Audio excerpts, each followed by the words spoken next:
যেখানে কানমারিতে গ্রামের মহিলাদের বিক্ষোভ, দেখুন সেই ছবি। শাহজাহান ঘনিষ্ঠ শান্তনুর বিরুদ্ধে ক্ষোভ গ্রামবাসীদের। খেলার মাঠ দখল করার অভিযোগ শান্তনুর বিরুদ্ধে।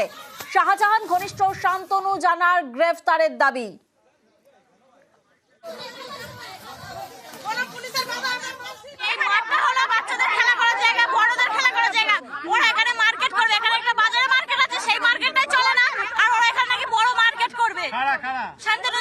বাচ্চারা মাঠে আসে, বাচ্চাদেরকে মাঠ থেকে বার করে দিত, মাঠে থাকতে দিত না।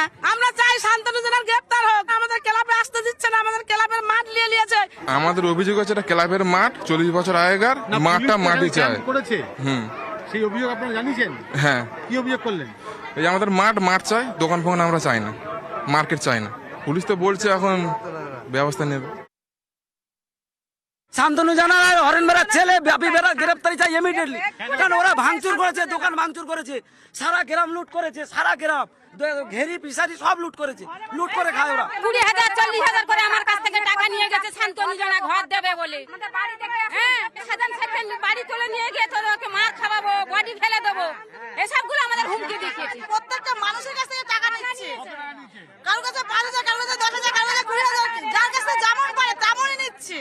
কারণ যে কারোর কাছে কম নয়, টয়লেটে ইউজের জন্য যে সরকার থেকে যেটা পাওয়া যায় সেটার জন্য মানুষের কাছে টাকা নিচ্ছে। আমার কাছ থেকে আমফান ঝড়ের টাকা পাওয়ানোর জন্য আমার কাছ থেকে 5,000 টাকার একটা স্ট্যান্ড ফ্যান নিয়েছিল এখানকার মেম্বার শান্তনু জানা, কিন্তু আমাকে এক টাকাও আমফানের টাকা দেয়নি, আমার সাথে প্রতারণা করেছে।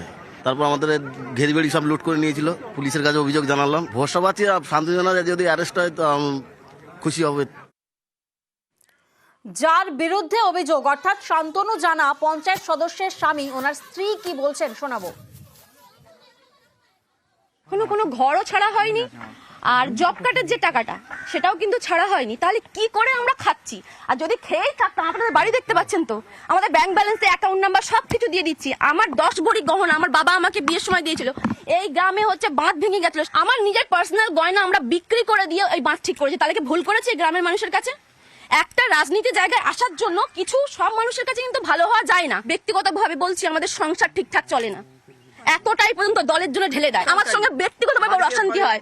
একবার আমি বাড়ি ছেড়ে চলে গেছিলাম এই অশান্তির জন্য, যে তুমি রাজনীতি ছেড়ে দাও। কারা করছে অভিযোগ?